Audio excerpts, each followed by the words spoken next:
Satu buku berjudul Teknik Dasar Membuat Blog untuk Orang Kreatif ini tergolong buku non-fiksi.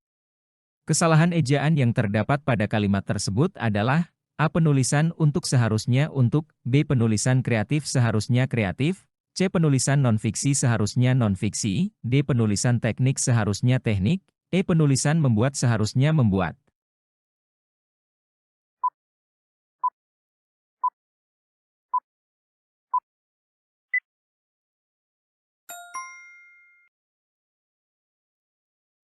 Penulisan kata non-fiksi tidak sesuai dengan aturan penulisan Pedoman Umum Ejaan Bahasa Indonesia, karena bentuk terikat non ditulis serangkai dengan kata yang mengikutinya, sehingga penulisan katanya menjadi non-fiksi.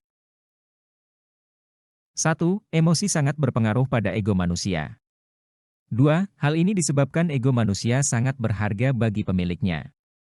3. Orang akan melakukan hal-hal ekstrim dalam mempertahankan egonya. 4. Egoisme menyebabkan orang menjadi bodoh, tidak berpikir jernih, dan destruktif. 5. Setiap manusia dasarnya memiliki sifat ini.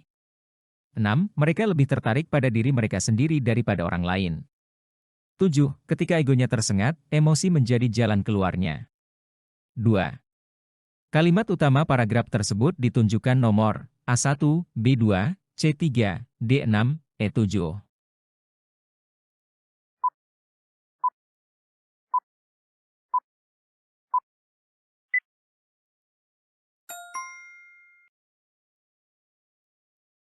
Kalimat utama pada paragraf tersebut, yaitu emosi sangat berpengaruh pada ego manusia.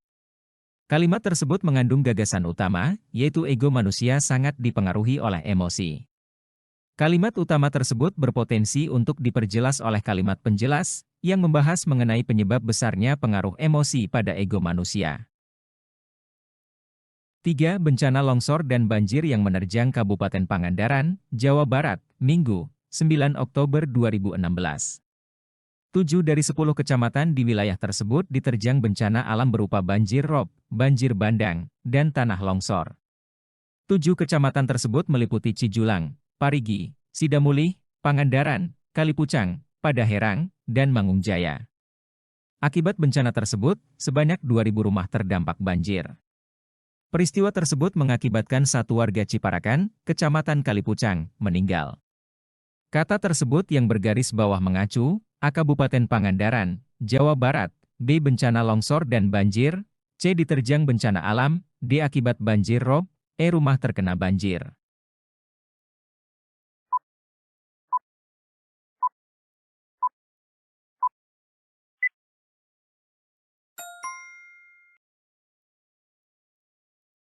Kata tersebut dalam teks digunakan untuk merujuk pada sesuatu yang telah disebutkan sebelumnya dalam teks. Dalam konteks kalimat yang diberikan, kata tersebut merujuk pada bencana longsor dan banjir yang dijelaskan sebelumnya di dalam teks. 4. Fiona dikenal anak yang cantik dan pandai, ia selalu berbuat baik kepada setiap orang.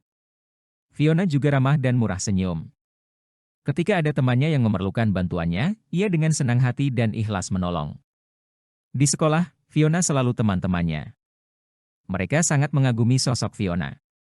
Ungkapan yang tepat untuk mengisi titik-titik pada teks di atas adalah A. Buah pena, B. Buah pikiran, C. Buah tangan, D. Buah bibir, E. Buah karya.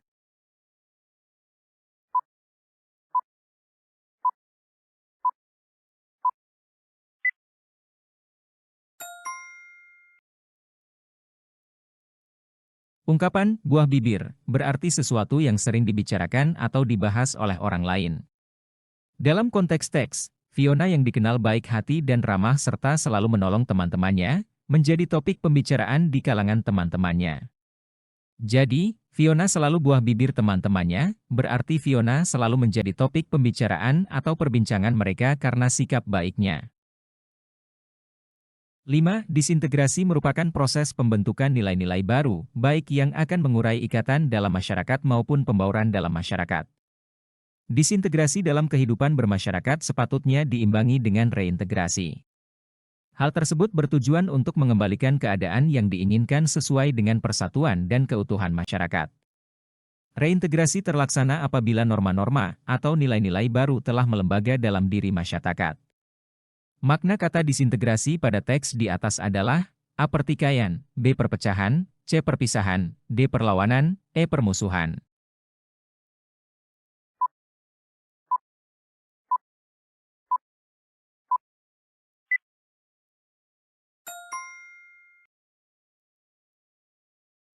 Disintegrasi merujuk pada proses, di mana struktur atau ikatan dalam suatu sistem atau masyarakat mengalami kerusakan atau pemecahan. Dalam konteks teks tersebut, disintegrasi menjelaskan proses pembentukan nilai-nilai baru yang dapat mengurai atau memecah ikatan dalam masyarakat. 6. Cermati kalimat berikut. Bayangkan, jika dalam sehari saja kita berbelanja sebanyak 2 kali. Perbaikan kesalahan ejaan pada kalimat tersebut adalah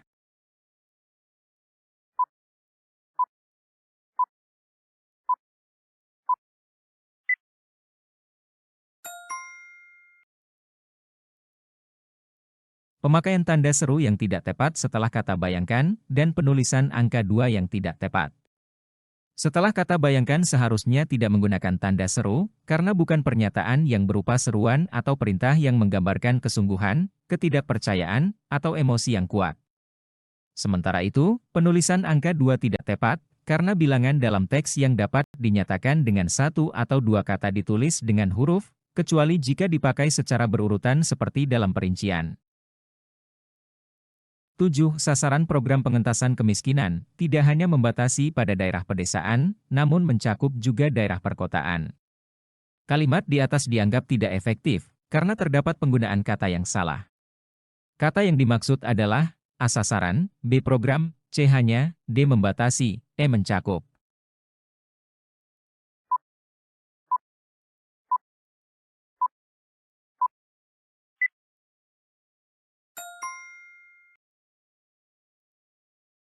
Kata membatasi dalam kalimat tersebut tidak tepat, karena konteksnya menunjukkan bahwa sasaran program pengentasan kemiskinan tidak dibatasi hanya pada daerah pedesaan, tetapi juga mencakup daerah perkotaan.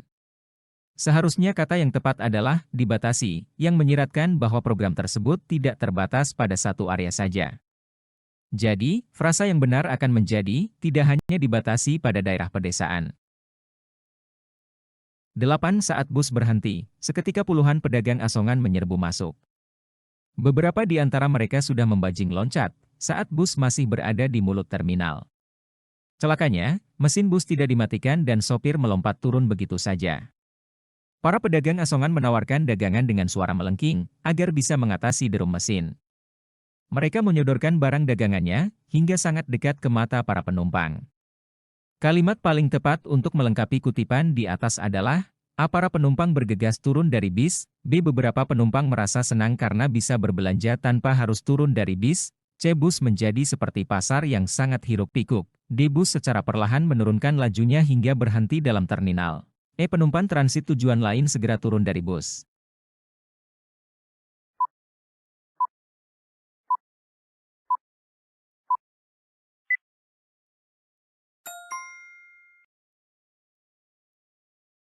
Kalimat ini menggambarkan situasi yang kacau dan ramai, setelah bus berhenti dan pedagang asongan menyerbu masuk. Ini sesuai dengan deskripsi sebelumnya tentang pedagang, yang menawarkan dagangannya dan suara mesin yang melengking. 9. Di antara kalimat-kalimat berikut, manakah kalimat yang berkonotasi baik? A. 3 Serdadu Belanda tewas dalam serangan mendadak yang dilancarkan para pejuang Indonesia, B. Cut Nyak Mutia wafat dan dimakamkan di Aloi Kurieng, Aceh, C. Lelaki tua itu mati di dekat kandang kerbau, D. Bangkai perampok itu terbujur kaku di pinggir jalan, E. Anak kecil itu mati mengenaskan setelah terlindas truk.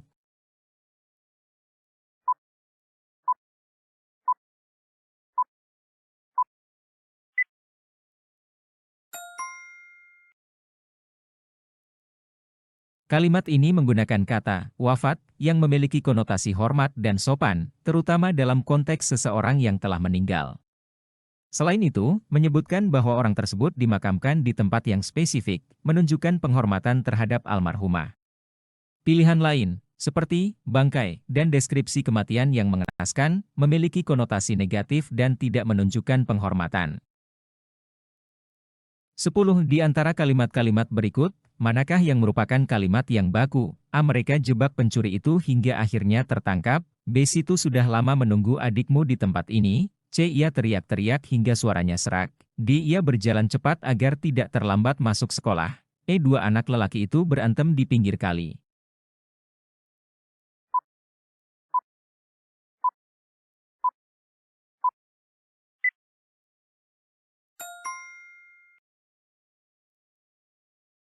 A seharusnya menjebak, bukan jebak. B situ seharusnya diganti dengan dia, atau ia. C sudah benar. Tetapi teriak-teriak bisa diubah menjadi berteriak.